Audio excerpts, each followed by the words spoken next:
Bonsoir, Erev Tov, Shalom Aleichem. C'est un plaisir de se retrouver comme tous les lundis soirs sur Yeshiva Zoom pour un sujet de halacha. Les halachot de Shabbat sont très nombreuses et nous allons parler d'une sheila qu'on va dire tout de suite. C'est l'été, il fait chaud. Les sheilot, il y en a les Shabbatot de l'hiver, de l'été, il y a des sheilot toute l'année. Mais un des appareils que nous utilisons beaucoup en été, c'est le ventilateur. Alors, nous allons voir quelques halachot importantes et intéressantes qui concernent le ventilateur Shabbat. Je voudrais dédier cette étude pour la Hatzlacha de tout le monde, Be'ezrat Hashem, pour la Refoua Shelema de tous les malades, et qu'on entende des bonnes nouvelles pour nous et pour tout Israël, et en se renforçant une des ségoulottes, comme on appelle ça aujourd'hui, des brachot puissantes de notre Torah, c'est se renforcer dans le Shabbat.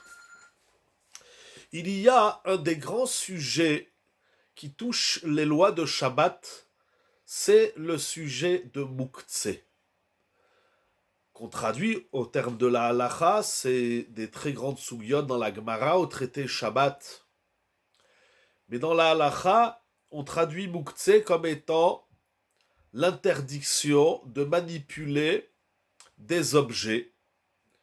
Il y a plusieurs catégories de Muktzeh, ou d'objets, déjà de manière générale. Il y a Keli Shemelarto Leheter, un objet quelconque dont son utilisation est permise Shabbat, comme une chaise. Une chaise, c'est pas Muktzeh, puisque la fonction de la chaise, c'est de s'asseoir. Une fourchette, c'est pas Muktzeh, puisque sa fonction, c'est de piquer des aliments et les consommer. Nous avons Keli Shemelarto le Isur, Muktzeh Mechamat Chisaron Kis et Muktzeh Mechamat Gufo. En simple, Keli Shemelarto le Isur, c'est un objet dont son utilisation, sa fonction, est interdite Shabbat. Par exemple, un stylo. La fonction du stylo, c'est écrire, et Shabbat, c'est assour d'écrire. Keli Muktzeh Mechamat Chisaron Kis, c'est un objet dont sa fonction est interdite, mais en plus de cela, l'objet est d'une valeur importante, et on est pointilleux de n'utiliser l'objet uniquement pour sa fonction initiale. Il y a des différences entre Muktzeh Keli Shemelarto le Isur et Muktzeh Mechamat Chisaron Kis. Et enfin, nous avons Muktzeh Mechamat Gufo, c'est-à-dire un objet qui n'est pas un ustensile fini, qui n'a pas une fonction définie. Par exemple, un caillou, vous allez dans le jardin, il y a des cailloux, où il y a des branches de bois, ce sont des objets, des éléments qui n'ont pas été formés et auxquels on n'a pas destiné une fonction. Chacun de ces Muktzeh, en vérité, Muktzeh, je parle de ces 4 Muktzeh, ce sont les plus courants. Le Bet Yosef compte 12 sortes de Muktzeh, Muktzeh Mechamat Mitzvah, Graf Shel Rei, etc. Il y en a encore beaucoup. Mais essentiellement, je constate que la majorité des objets que nous avons touchent une de ces 4 catégories. Donc, Keli Shemelarto Leheter, Keli Shemelarto le Isur, Muktzeh Mechamat Chisaron Kis et Muktzeh Mechamat Gufo. Nous allons nous concentrer sur cette sheila de la manipulation d'un ventilateur. Non pas de l'allumer ou de l'éteindre, cela bien évidemment est interdit Shabbat. On ne branche pas la prise du ventilateur et on n'appuie pas sur le on ou le off du ventilateur. Ceci est évident. Alors, rappelons brièvement la halacha de Keli Shemelarto le Isur. Nous avons de nombreux objets dont leur fonction initiale, principale, on regarde le rov, la majorité de la fonction de l'ustensile, si sa fonction est interdite Shabbat, alors l'objet est qualifié de Keli Shemelarto le Isur. J'ai donné l'exemple du stylo. Il y a de nombreux exemples, comme un stylo en guise de marque-page. C'est un très bon exemple. On va voir qu'est-ce qu'on fait d'un Keli Shebelarto les Issour. Donc, puisqu'il peut y avoir au moins trois raisons de déplacer cet ustensile. Donc le stylo, pour l'utiliser en marque-page, par exemple, très bien dit, un coupe-ongle, une brosse à cheveux, parce que Shabbat, on apprend de se brosser les cheveux avec toutes les brosses, parce qu'il y a des brosses qui arrachent les cheveux, donc la brosse est mouktsé. Dans la cuisine, qui sait combien d'éléments mouktsé nous avons. Donc ce sont des objets dont la melacha melarto, sa fonction est interdite Shabbat. Lorsqu'on veut déplacer un objet mouktsé de la catégorie de mouktsé keli chez melarto les issour, on va faire un tableau avec au moins trois rangées. C'est-à-dire, premièrement, parce qu'il faut définir la raison de la manipulation ou du déplacement de l'objet. Soit je le déplace pour sa fonction, c'est interdit, je n'ai pas le droit de prendre un stylo pour écrire, c'est évident. Soit je le déplace parce que les tzorer goufo ou mekomo, est-ce qu'il faut l'anticiper? Pas du tout, ça peut vous dire pendant Shabbat, j'ai besoin de tel objet, Keli Shemerto Leissour, pour faire quelque chose de permis, qu'on appellera tzorer goufo ou mekomo. C'est-à-dire, je prends mon stylo, on va prendre l'exemple du stylo, j'en ai un dans la main devant moi, donc un stylo, et Keli Shemelarto Leissour. Sa fonction initiale, principale, essentielle, c'est d'écrire. Et Shabbat, il est interdit d'écrire, ça s'inscrit dans les 39 travaux de Shabbat. Donc maintenant, je prends mon stylo. Alors, je me demande, est-ce que j'ai le droit de le manipuler, de le déplacer? Tiltoul, ça veut dire déplacer. Parce que les lois de Mouktsé, on les appelle également tiltoul. Tiltoul, ça veut dire un objet qui se manipule, qui est un objet qui n'est pas figé au sol. Très bien. Donc maintenant, soit je déplace le stylo pour le stylo lui-même, c'est-à-dire l'objectif du déplacement, c'est pour protéger le stylo, ce qu'on appelle dans la halacha mechama latzel ou mipene aganavim, c'est-à-dire mon stylo est au soleil. Si je le laisse, je l'ai laissé dehors, il fait bon, j'ai étudié la Torah dehors, j'ai écrit, et avant Shabbat, j'ai laissé mon stylo dehors. Maintenant, il est au soleil. Si je le laisse, il risque de s'abîmer. L'encre va couler, etc. Donc je veux déplacer l'objet dont la finalité du déplacement, c'est de protéger mon objet. Ceci est interdit Shabbat. Ce qu'on appelle, encore une fois, Mechama Latzel, du soleil vers l'ombre.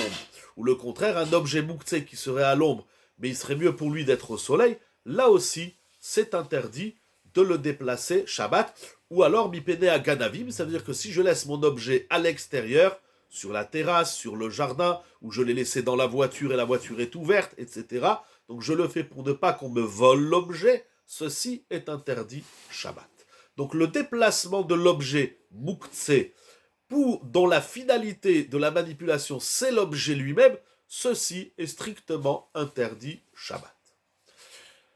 Les Chachamim nous ont dit, dans la Gemara, Masechet Shabbat, c'est très intéressant parce que cette étude, elle a commencé depuis Nehemia, c'est-à-dire depuis les Nevi'im, depuis les prophètes. Il y a une longue étude dans la Masechet Shabbat, Abaye, Rava, il y a plusieurs opinions. Là, on va directement à la halakha, mais c'est pour dire que c'est une culture profonde qui s'appelle celle de la Gemara. Pourtant, ça serait un lifnei hiver qui est Deoraita. Pourquoi c'est lifnei hiver Deoraita? J'ai pas compris ta question. Excuse-moi. Je veux dire, si j'ai laissé mon stylo à l'extérieur et qu'il y a un voleur qui risque de le voler, ça, si c'est ça que tu veux dire, pourquoi c'est pas lifnei hiver? C'est pas moi, je lui ai mis un objet pour qu'il le vole. C'est lui, il a décidé de voler. On a le droit de se garer dans la rue, de laisser son vélo avec une chaîne, etc., etc. C'est pas ça lifnei hiver. Lifnei hiver, c'est que je sais qu'il veut faire la vera et je lui en donne les moyens. Là, je lui donne pas les moyens. C'est lui qui est barboul de voler les affaires des gens qui sont dans leur jardin ou dans leur parking, etc. Ça n'a rien à voir avec l'ifnei hiver. Donc, surtout que l'ifnei hiver, c'est seulement s'il peut faire la vera seulement par mes moyens. Mais s'il peut faire la vera autrement que par moi, on n'est pas... S'il peut faire la vera autrement que par mes moyens, ce n'est pas donc l'ifnei hiver. Très bien. Donc, si je déplace l'objet pour le protéger d'un quelconque dommage, ceci est interdit Shabbat. Ça, il fallait prévoir avant Shabbat. Si je déplace l'objet, ce que les Chachamim appellent la halacha, la Gemara, la halacha, les tzorech gufo ou mekomo. C'est-à-dire que je déplace l'objet pour moi, pour mon utilisation, mais une utilisation permise. Comme vous avez bien dit, on va reprendre votre exemple, je prends le stylo pour faire un marque-page. Alors si j'ai pas de papier sous la main, alors j'ai le droit Shabbat de prendre mon stylo qui est Keli chez Melarto le Issour, les Tzorer Goufo, c'est-à-dire pour faire quelque chose de permis. Je prends mon mouktsé pour faire quelque chose de permis. Ceci est complètement permis. Ça s'appelle le Shabbat, la fonction de l'objet inutile est modifiée. La fonction de l'objet inutile. Excusez-moi, je n'ai pas compris votre question. Si vous voulez un tout petit peu la détailler, je continue, mais si je vois votre question apparaître, je répondrai. Blinéder. Donc, ça s'appelle Etzorer Goufo. Donc j'ai le droit de prendre un marteau, on change la fonction de l'objet. Alors, ça veut dire comme ça. Ça s'appelle pas changer la fonction parce que c'est pas définitif. C'est pas que j'ai décidé définitivement d'utiliser mon stylo pour en faire des marque-pages. Mais, deuxièmement, il faut comprendre que tout objet, même si on lui a désigné une fonction, un stylo c'est fait pour écrire, un marteau c'est fait pour enfoncer un clou dans le mur ou dans un meuble, malgré tout, tout objet a une multitude de fonctions, ce qu'on appelle multifonctionnel. La question, ce que vous dites, votre remarque, rejoint ce qu'on appelle Muktse Mechamat Chisaron Kis, c'est-à-dire un objet dont je fais attention de ne l'utiliser uniquement pour son utilisation, sa fonction, de peur qu'il ne s'abîme. C'est un objet fragile. Par exemple, ça viendrait à l'idée de personne de prendre un téléphone portable et de le mettre sous la porte, ou par exemple vous avez une table qui est bancale, personne ne va mettre son téléphone en dessous. Le téléphone, il est fragile. Donc ça s'appelle Muktse Mechamat Chisaron Kis. Mais tout objet que nous avons, il est multifonctionnel. Avec un stylo, on écrit, on fait des marque-pages, on se gratte un peu la tête, etc. On peut faire plein de choses avec son stylo. Donc c'est pas que je lui attribue une nouvelle fonction, c'est qu'il a une fonction essentielle, mais il a des fonctions aussi annexes. Et Shabbat, je vais utiliser la fonction que j'appellerai annexe, qui n'est pas l'essentiel. Deuxième raison pour laquelle on a le droit de déplacer un objet Muktse Keli chez Melarto les Issour, c'est les Tzorer Mekomo. C'est-à-dire que l'objet se trouve à un endroit qui me dérange. Par exemple, tout simplement, sur la chaise, il y a un stylo. Alors, on n'est pas obligé de basculer la chaise pour faire tomber le stylo.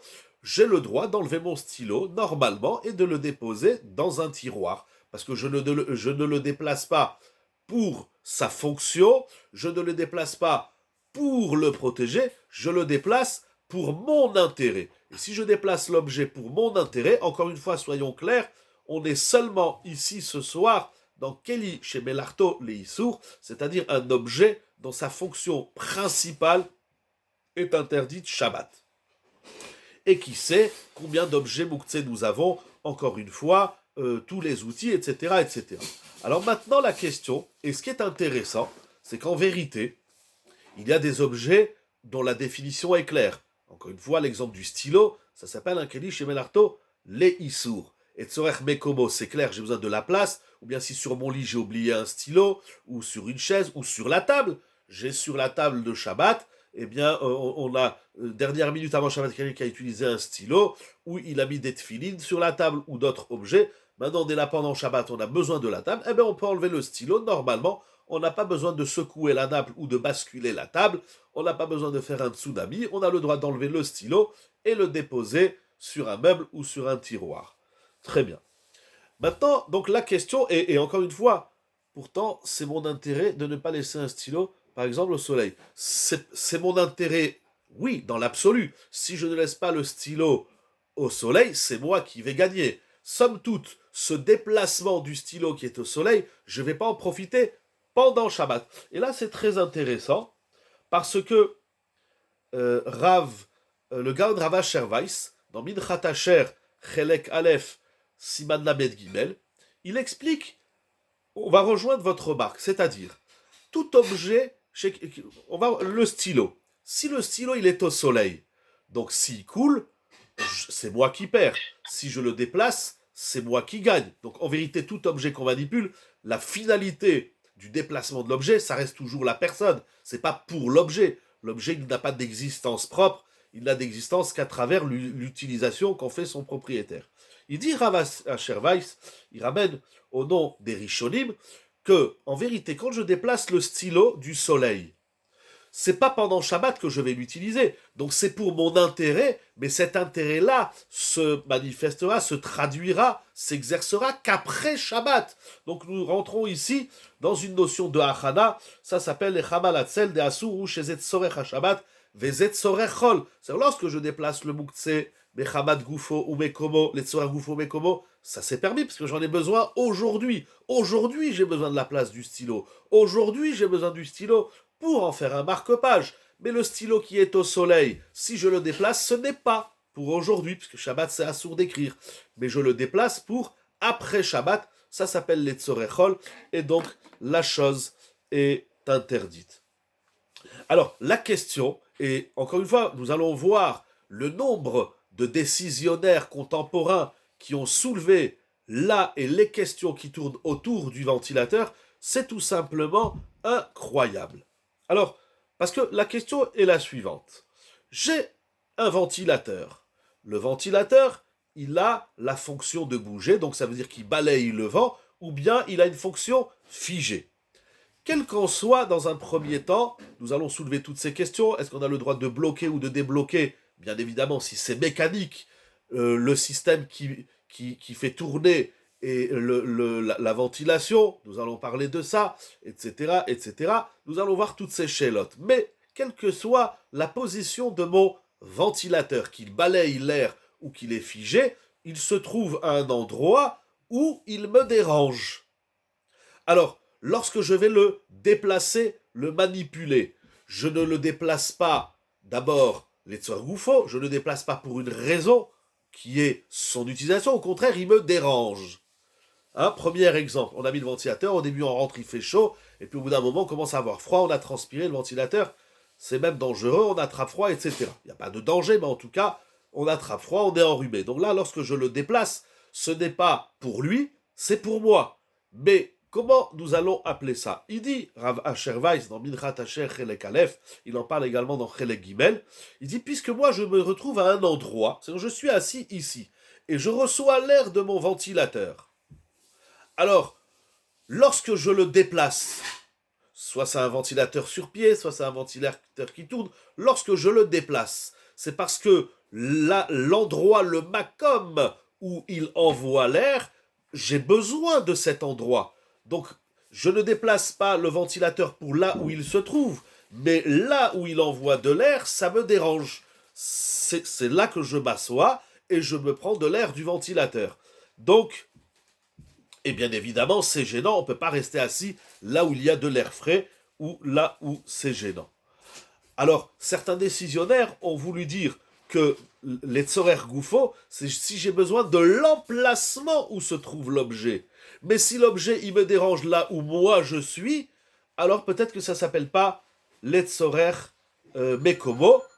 Rav Asher Weiss, nous allons voir par la suite comment nous allons nous comporter. Mais le gars de Rav Asher Weiss, il dit, ça ne change rien, peu importe si j'ai besoin. C'est-à-dire, lorsque le stylo, il est sur la chaise, on comprend bien, j'ai besoin du stylo, de la chaise. Donc lorsque je le déplace, c'est bien pour récupérer l'emplacement, le makom de l'objet. Mais là, lorsque je déplace mon ventilateur, je ne le déplace pas pour l'endroit où il se trouve, mais pour l'endroit où je me trouve. Il dit Rav Asher Weiss, il n'y a aucune différence. Dans les deux cas, la chose est permise. Cependant, il y en a qui ont voulu dire qu'un ventilateur, c'est un keli shemelarto le issour. Alors sur ça, il y a une très grande discussion. Parce que, en vérité, il y a des poskim qui ne voient même pas le problème de déplacer un ventilateur Shabbat. Pourquoi? Parce que, encore une fois, le stylo, sa fonction, c'est d'écrire.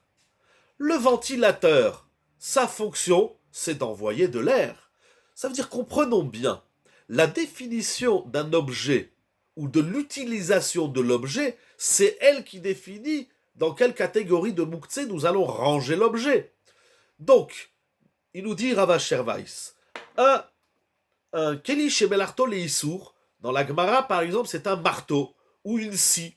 Donc la fonction du marteau, c'est d'enfoncer un clou. Ça s'appelle Keli Shebelarto Leisur. La melacha, on regarde la melacha de l'objet. La melacha, c'est-à-dire la fonction, l'utilisation du marteau, c'est d'enfoncer des clous. Mais ici, l'utilisation du ventilateur, c'est de faire de l'air. Alors, et faire de l'air Shabbat, il n'y a pas d'interdit. J'ai le droit de prendre un éventail et de me faire de l'air. Il y a une melacha qui s'appelle Zoré. Zoré, c'est vanner le blé pour le... Pardon, des fois il y a des appels, alors ça coupe un peu. Vous me dites si le son ne revient pas, je sais qu'il y a un petit décalage. Est-ce que c'est revenu, tout va bien? Ok, on continue. Donc, Keli Shebelarto Leisur, c'est lorsque la fonction initiale et principale, c'est un interdit Shabbat. Mais le ventilateur, sa fonction, c'est de fournir de l'air. Et fournir de l'air, il n'y a aucun issour. Oui, j'étais dans Zoré, on n'a pas le droit de vanner la récolte au vent pour séparer le son de l'épi ou du blé, du grain de blé. Mais ça n'a rien à voir avec faire. J'ai le droit Shabbat de prendre un carton ou un éventail et de me faire de l'air. Il n'y a pas de issour de se faire de l'air. Donc, et le ikar du Keli, l'essentiel du Keli, c'est de fournir de l'air. Ça ne rentre pas donc dans la définition de Keli Shebelarto les issour.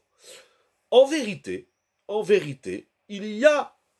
Pourquoi on va quand même avoir une certaine tendance, on ne va pas permettre le ventilateur à tout va. On va quand même faire attention. Pourquoi? Parce qu'il y a une très grande discussion, très intéressante dans la halacha. Comment on considère un ner? Ner, c'est-à-dire une veilleuse. Vous avez un bol, vous avez des jolis bougeoirs dans lesquels vous allumez vos dérotes de Shabbat avec de l'huile d'olive, bien évidemment. Donc de toute évidence, tant que la veilleuse est allumée Shabbat, il est interdit de la déplacer. En plus de Moukhtse, on risque d'augmenter l'intensité de la flamme, parce qu'en bougeant, l'huile va plus vers la mèche et ça intensifie la flamme.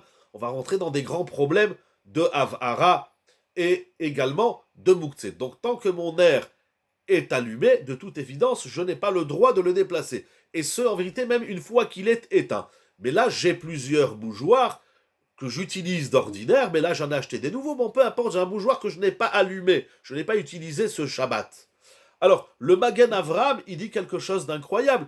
Il dit un air, une veilleuse, c'est-à-dire un objet qui est destiné à allumer les nérotes, il s'appelle Keli Shemelarto les Issour. Mais il demande, Rav Asher Weiss, c'est une question qu'on retrouve aussi, Rav Ovadia Yosef aussi ramène cette question, beaucoup de décisionnaires soulèvent le problème, mais il dit, mais la fonction de la veilleuse, c'est de fournir de la lumière, et fournir de la lumière Shabbat, c'est pas assour.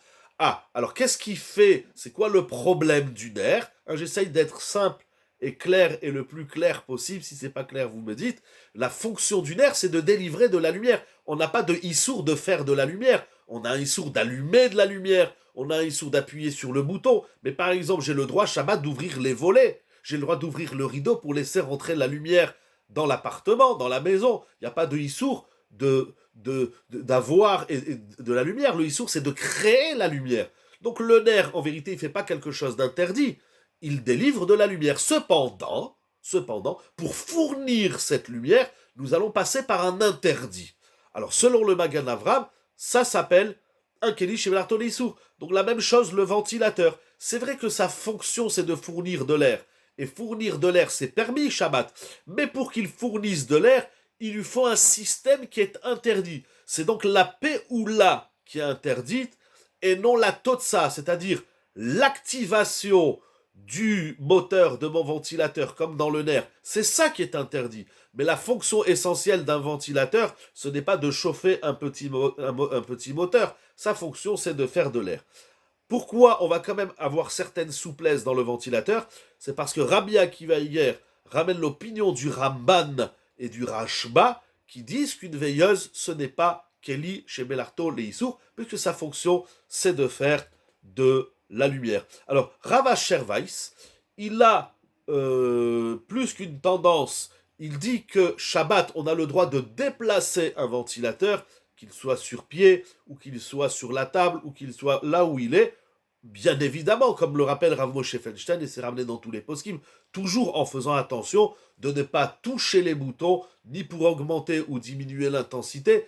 Et lorsqu'on déplace les ventilateurs, il faut attention parce que des fois, la prise sort de là où elle doit être, du courant. Donc ça, bien évidemment, on le déplacera délicatement afin de ne pas le débrancher.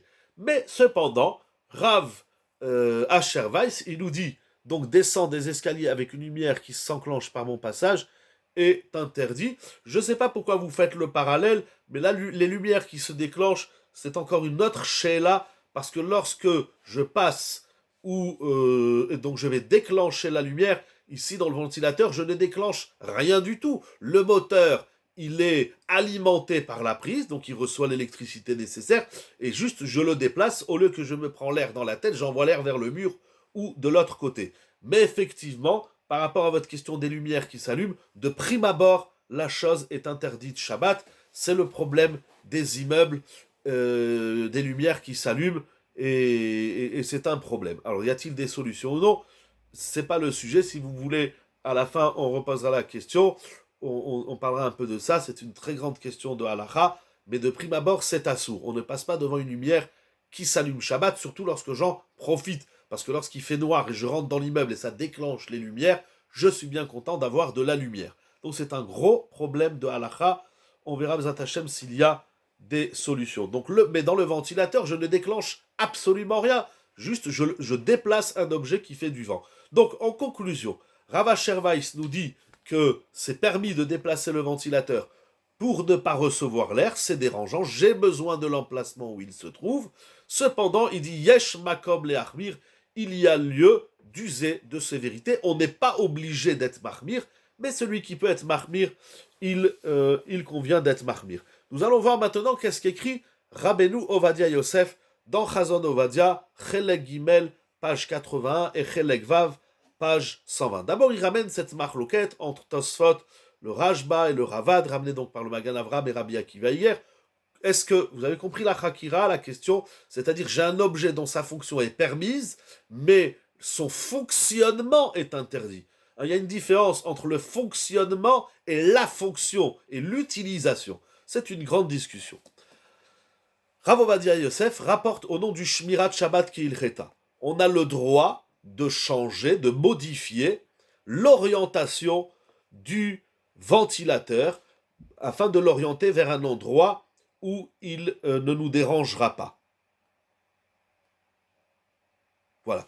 Et donc, cette permission de déplacer un ventilateur, donc c'est une double permission. C'est-à-dire, premièrement, j'ai le droit de déplacer le ventilateur si j'ai besoin de l'emplacement où il se trouve. Par exemple, si vous avez un ventilateur sur pied, et maintenant vous avez du monde Shabbat, et puis il faut bouger un peu le ventilateur pour faire une place à quelqu'un pour qu'elle puisse s'asseoir à table. J'ai le droit de déplacer le ventilateur. Deuxième permission, j'ai le droit de déplacer l'orientation du ventilateur afin de ne pas recevoir l'air sur moi. Rav Shlomo Zalman Auerbach, il ramène Rav Ovadia Yosef au nom du Shulchan Shlomo. Ça s'appelle les Tzorech Mekomo, parce que là où je suis, je reçois de l'air, donc le ventilateur de là où il est, il me dérange là où je me trouve, donc on a le droit de le déplacer. Et Rav Shlomo Zalman Auerbach, il dit quelque chose d'intéressant. Il dit, regardez, je ne sais pas si vous avez des montres, mais toutes les montres que nous avons au bras, ce sont des montres qui fonctionnent avec une batterie. Et il dit, Rav Shlomo Zalman, il dit, de la même façon que la montre, elle n'est pas mouktsé. Pourquoi? Parce que sa fonction, c'est d'indiquer l'heure. Il n'y a pas de issour, proprement dit, d'indiquer l'heure, même s'il y a une grande question de Médida. Est-ce que ça s'appelle mesurer le temps ou non? Mais bon, les poskim, de manière générale, c'est pas la sheila de ce soir, mais de mesurer le temps, en tout cas, avec une montre, c'est permis Shabbat. Ah, alors quel serait le problème éventuel de la montre? C'est la batterie. C'est-à-dire que la batterie, c'est le fonctionnement est interdit. Mais la fonction, vous comprenez bien la différence entre la peoula et la totsa, ce que j'ai traduit, le fonctionnement de l'appareil et la fonction de l'appareil. Mouktsé n'est pas défini par le fonctionnement, notre action sur le fonctionnement Tout à fait. Notre action sur notre... On n'a pas le droit d'intervenir sur le fonctionnement, c'est-à-dire appuyer sur on, appuyer sur un bouton de la montre pour voir les secondes ou allumer la lumière, etc. Tout ça est interdit, Shabbat, bien évidemment. Tantôt à cause de Midéoraita, pardon, tantôt Midérabanan, que ce soit une loi de la Torah ou la des Rabanan, on rentre pas dans ça ce soir. Mais en tout cas, c'est interdit, Shabbat. Je n'ai pas le droit d'agir sur le fonctionnement. Mais si le fonctionnement fonctionne par lui-même, parce que je l'ai préparé avant Shabbat, je ne vais utiliser que la fonction de cet objet, la chose est permise. C'est pour cela que Shabbat, dit Rav Shlomo Zalman de Auerbach, on a le droit d'utiliser une montre. Et jusqu'où ça va aller, nous allons voir. Pardon, j'ai déjà fait chez Akol Nihya Bidvaru. Très bien. Comme ça, écrit également Rav Moshe Feinstein dans Igrot Moshe. Et dans ces mots, il dit Keli shemelarto leisur pirusho. Qu'est-ce qu'un objet shemelarto leisur? C'est d'avar chez Osimbo melacha shel isur. C'est un objet avec lequel on agit, c'est-à-dire ce que j'ai appelé la fonction est interdite Shabbat, et non pas velo davar chez naasa aliede koach isur, mais cela ne concerne pas des objets dont leur fonctionnement, dont l'énergie qu'ils reçoivent provient du isur. Donc, tous ces géonymes, nous allons voir d'autres poskim aussi qui permettent. Comme ça, il écrit également, tout ça c'est tiré de Chazon Ovadia, dans le Shoot Bet Avi, et il dit, alors lui, il est très Bekel, alors on va pas aller jusque-là, mais c'est important de savoir qu'il existe une Kula. Il dit, on a le droit de déplacer un ventilateur, même si on n'a aucun motif, ni de Goufo, ni de Mekomo, ni pour faire quelque chose de permis avec le ventilateur, ni pour l'emplacement. Lui dit un ventilateur, ce n'est pas du tout Mouktsé. C'était un petit peu la tendance aussi de Rav Ashervas, on le voit dans Minchat Asher, mais conclusion, on va dire, on ne le déplacera seulement si on a besoin de là où le ventilateur se trouve, ou par exemple, moi j'ai un ventilateur avec une pince que je peux mettre sur les étagères ou sur le bureau. Eh bien, si j'ai besoin d'un sefer qui est derrière, j'ai le droit de le retirer, de prendre un livre et de remettre le ventilateur. Donc on va chercher au moins un motif de Goufo ou de Mekomo. Dans Aznid Berou, le shoot Aznid Berou, il nous dit la chose suivante. Il dit, le Rav Zilber, Binyamin Zilber, il dit que Shabbat, on a le droit donc d'incliner ou de déplacer le ventilateur de quelque sens que nous voulons. Pourquoi? Il rajoute une nouvelle zvara. Il dit parce que, pourquoi dans ce dernier cas, il ne faut pas anticiper. Je reviens tout de suite, ça fait... Cette question vous travaille, c'est très bien, on va y revenir tout de suite.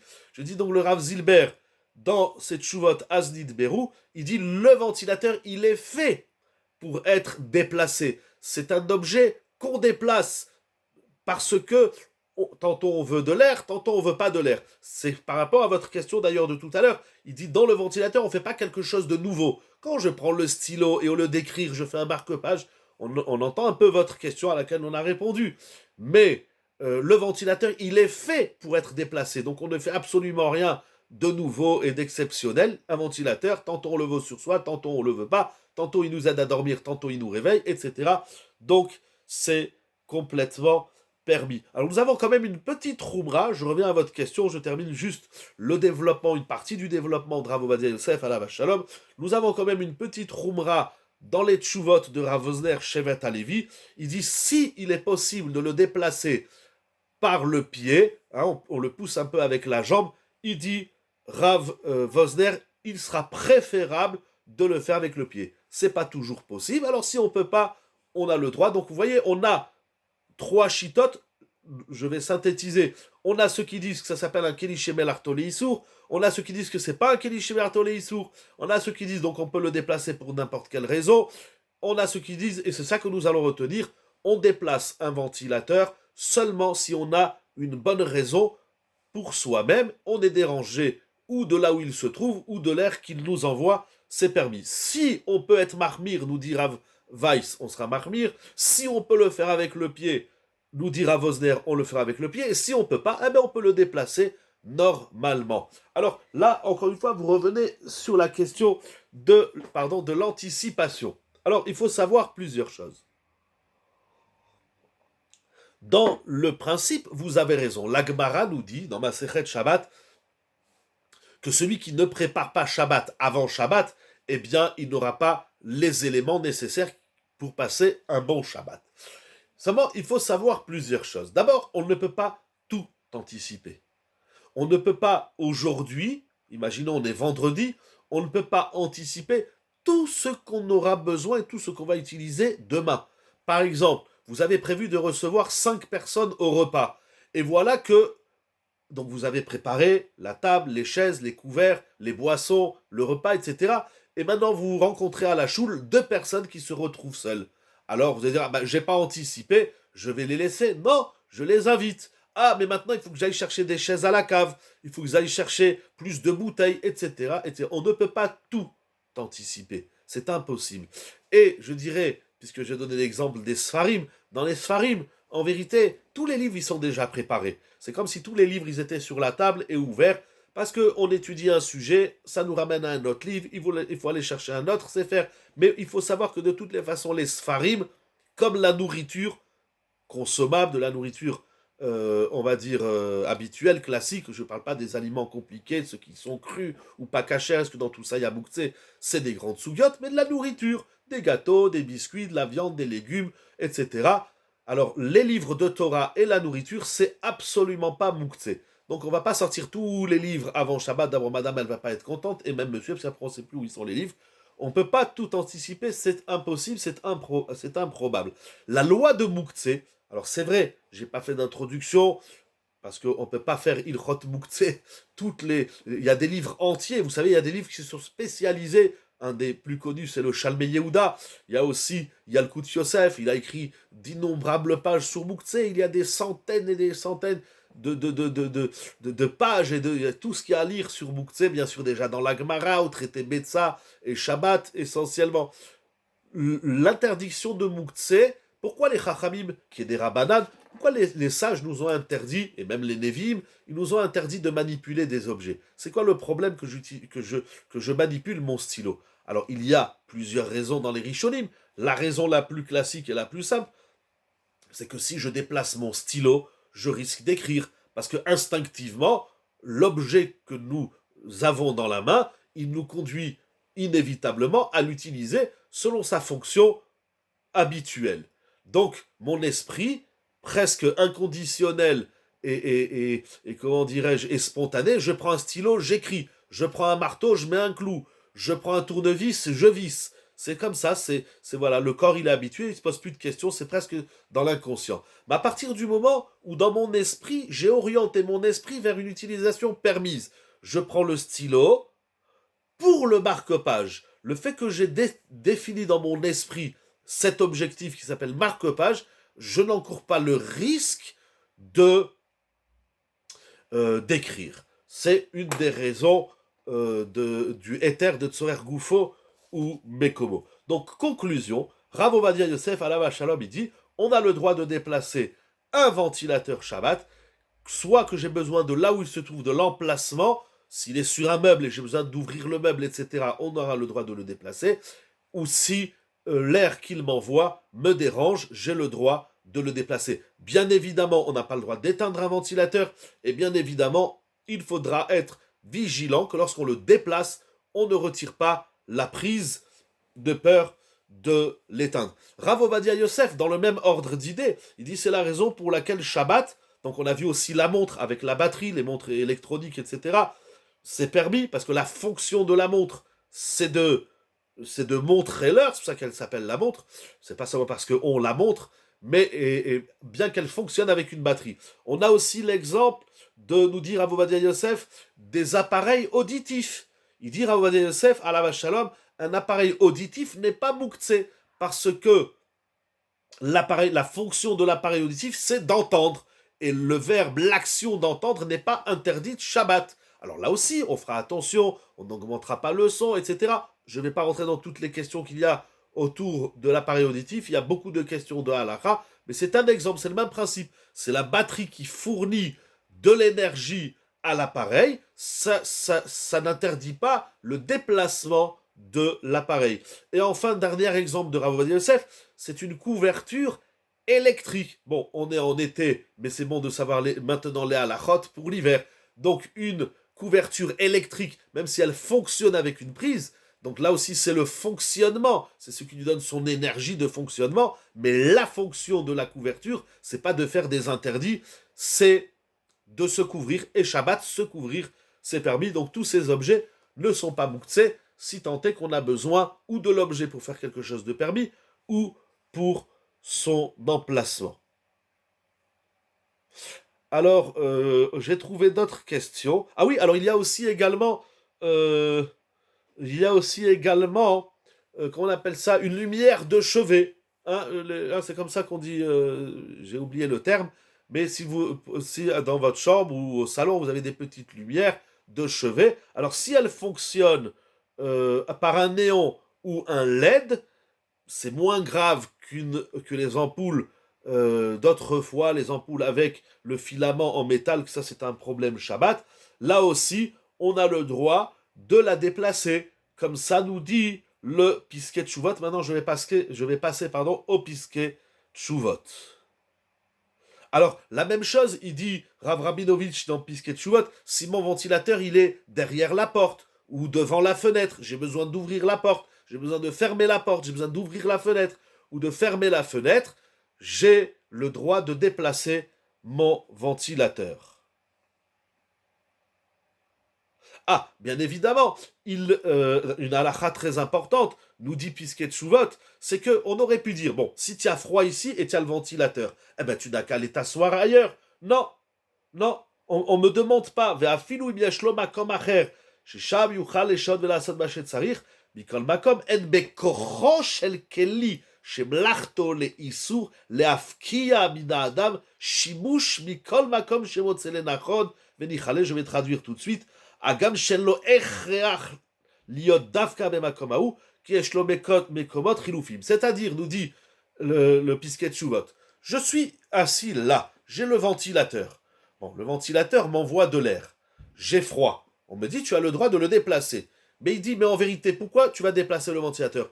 Tu n'as qu'à aller t'asseoir ailleurs, plutôt que de déplacer le ventilateur. Eh bien non, les poskim nous disent, toi tu as décidé de t'asseoir là. Quelle qu'en soit la raison, tu es plus à l'aise, tu vois la vue par la fenêtre, ou peu importe, on n'a même pas besoin d'expliquer.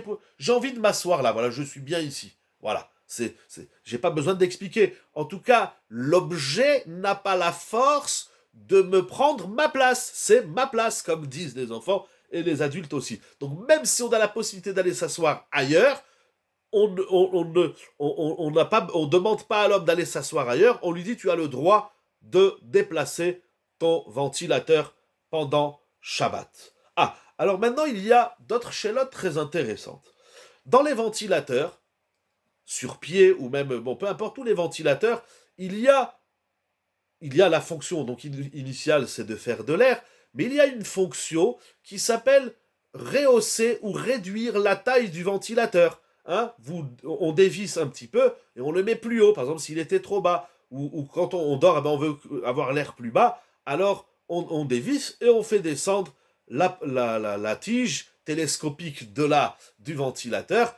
Est-ce qu'on a le droit de faire cela Shabbat? Ça, c'est une très grande question. On va rentrer dans Binyan et Stira avec Elim. Pardon, je ne vois pas l'heure, ça va encore à peu près 10 minutes. C'est une très grande souilla dans les lois de Shabbat. Quels sont les objets qu'on a le droit de dévisser et revisser, si c'est le pied de table, si c'est une poignée de porte, ou de meubles, ou de la maison, enfin une porte à l'intérieur de la maison, ou bien les lunettes, si elles se sont dévissées, est-ce qu'on a le droit de les visser? Il y a de nombreuses questions qui tournent autour de visser et dévisser. On en parlera Bezrat Hashem à l'occasion. Alors en tout cas, concernant le ventilateur, dans Pisket Tshuvot, il dit que on a le droit de dévisser la vis pour soulever le ventilateur ou pour le rabaisser dans sa taille. Pourquoi? Parce que cette vis-là, elle est faite. Tous les jours, on monte et on descend. C'est pas un pied de table, par exemple, ou une porte, ou une poignée. Lorsque c'est vissé, c'est pour toujours. Si c'est tombé, ben avec le temps, ça se dévisse. Mais cette fonction de visser, dévisser le ventilateur pour l'élever ou le rabaisser, c'est une fonction qu'on fait tous les jours, c'est une chose qu'on fait tous les jours, et donc il n'y a pas, en tout cas fréquemment, et donc il n'y a pas le problème de Binyan Vestira. Cependant, si la vis ça va dépendre aussi des ventilateurs, mais si la vis, en dévissant, il y en a qui sont nerveux, alors paf, la vis elle est tombée et elle est sortie de son écrou, je n'ai pas le droit de la prendre et de la réintroduire.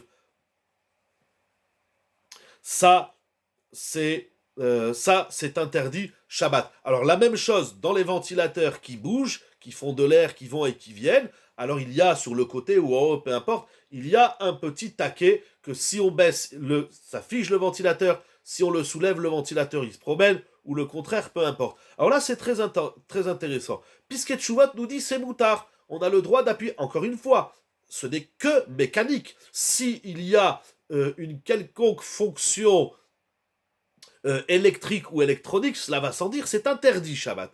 Donc on ne parle que des réglages du ventilateur qui sont des réglages mécaniques. Il n'y a rien, encore une fois, d'électrique ou d'électronique.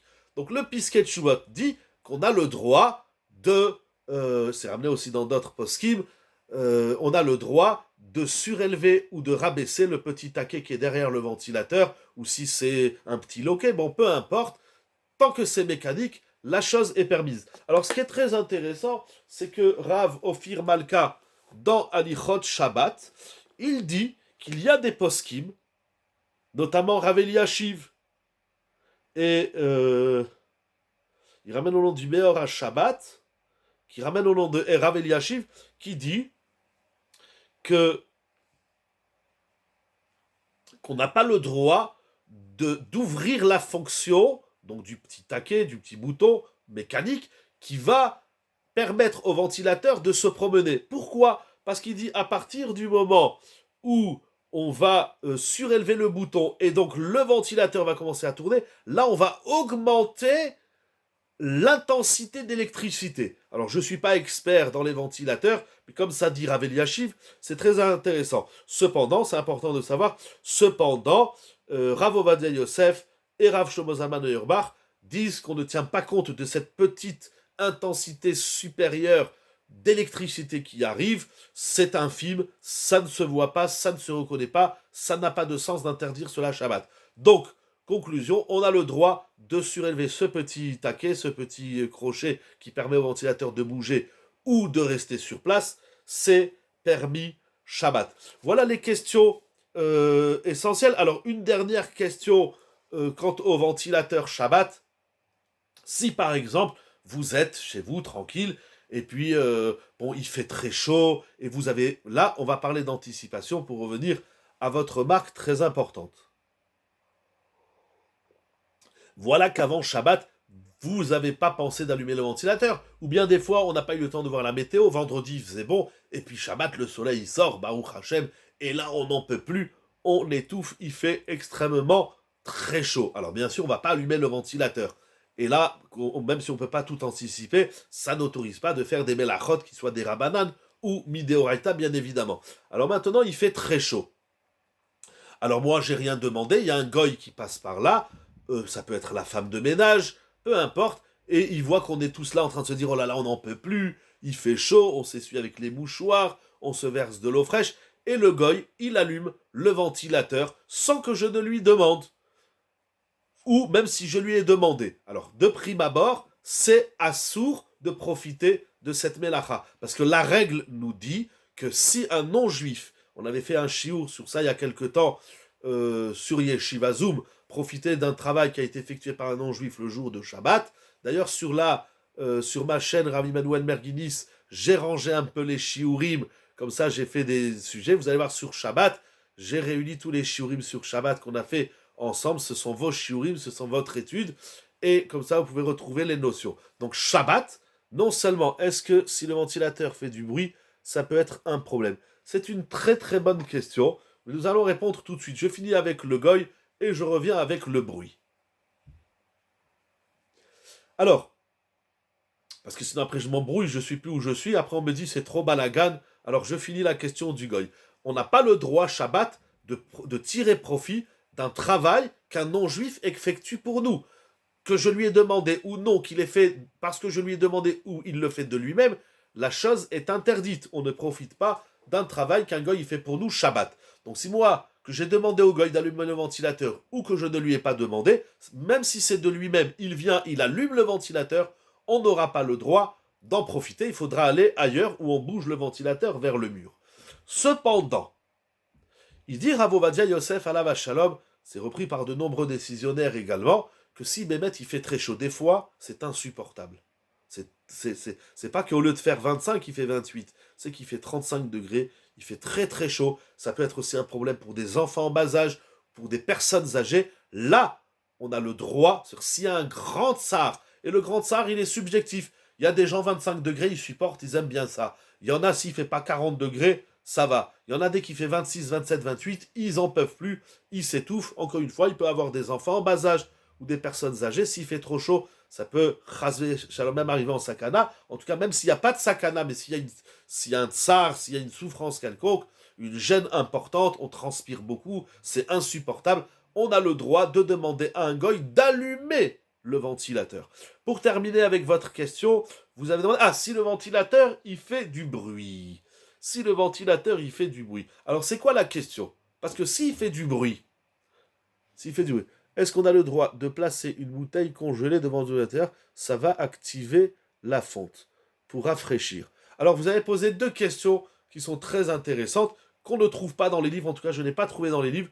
Donc, je vais vous dire ce qui me semble. La première question, vous avez dit si le ventilateur, il fait du bruit. Bon, on va répondre à Haron et Rishon.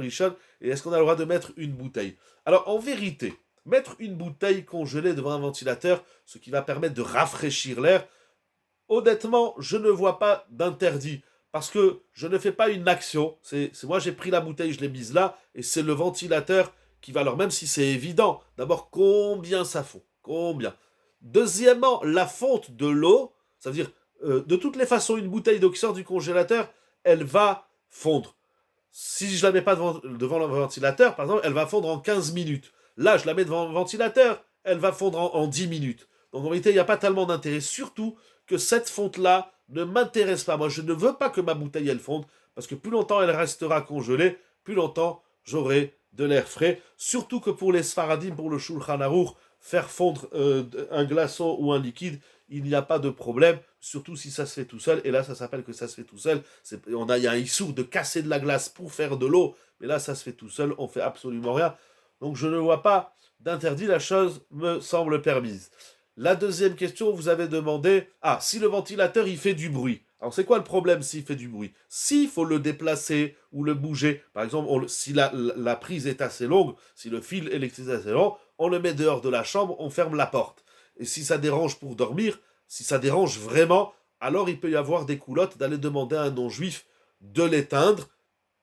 C'est le plus simple. S'il est 2 heures du matin, c'est un peu compliqué, mais on aura le droit de le déplacer à l'extérieur, parce que là où je suis, ce ventilateur me dérange. Voilà, Moraï Vera Botaï, je regarde juste une dernière fois mon papier, mais je pense que nous avons dit l'essentiel de ce que j'ai préparé. 2 minutes, s'il vous plaît, Rav.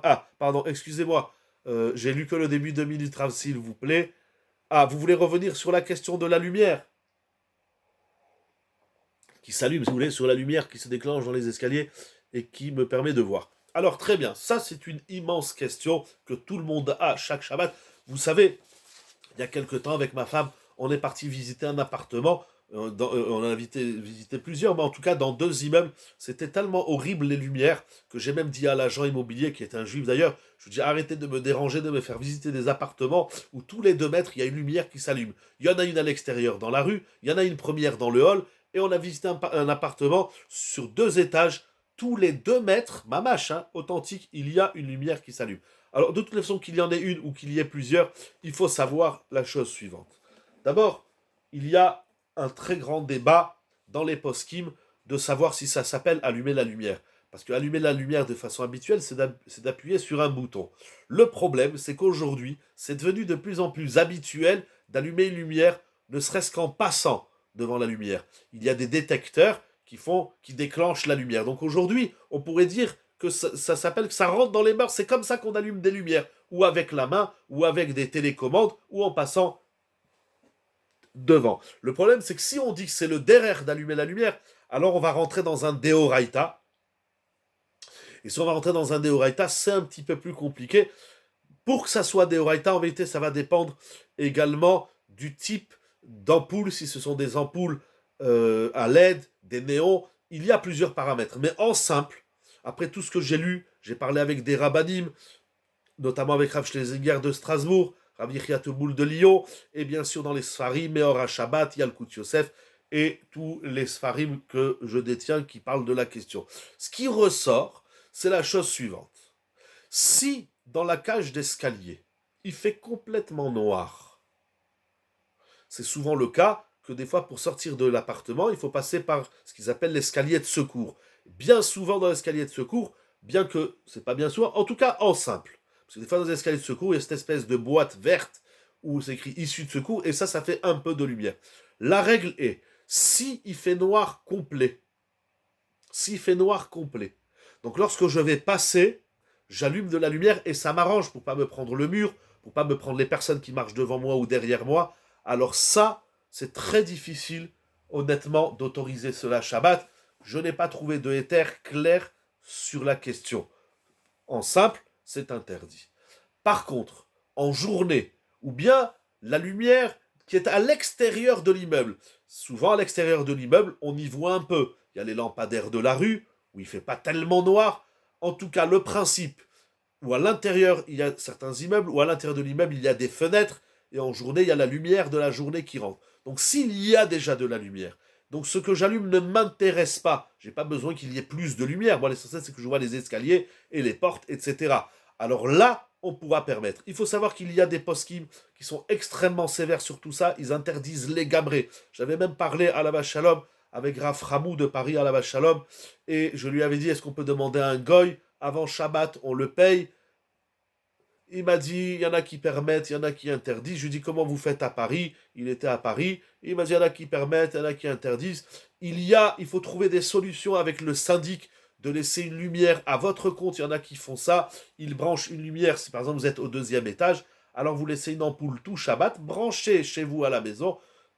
Vous faites un travail propre, comme ça ne dérange pas les syndics, même si les syndics ils pensent que dès qu'on fait quelque chose au nom de la Torah, on va leur bousiller leur immeuble. Si vous arrivez à trouver des systèmes de minuterie, de Shabbat qui font que ça s'allume à telle heure et que ça s'éteint à telle heure, alors il faudra le faire. En tout cas, dans le principe, s'il fait complètement noir, on n'a pas le droit de passer devant ces lumières parce qu'on en tire un profit. Si la lumière existe et le fait que je passe, il y a une ampoule qui va s'allumer, ça s'appelle Tosefet Ora, c'est-à-dire que j'augmente une lumière, je rajoute une lumière, mais j'en ai pas tellement besoin parce que de toutes les façons, on y voit déjà plus ou moins bien, alors la chose sera permise. Voilà, j'espère que j'ai répondu à vos questions. Je vous souhaite une très bonne semaine. Nous sommes à moins de 2 semaines de Shavuot. Il faut savoir que Matan Torah, le don de la Torah, est effectué le jour de Shabbat. Cette année, Shavuot, c'est Motzai Shabbat. On a 3 belles journées. On a Shabbat Kodesh, suivi de dimanche et de lundi. Donc pas Parashat Bechukotai, mais la semaine prochaine, Parashat Bamidbar. On a encore une douzaine de jours, 14 de jours pour se préparer à Shavuot. Shavuot, c'est Matan Torah.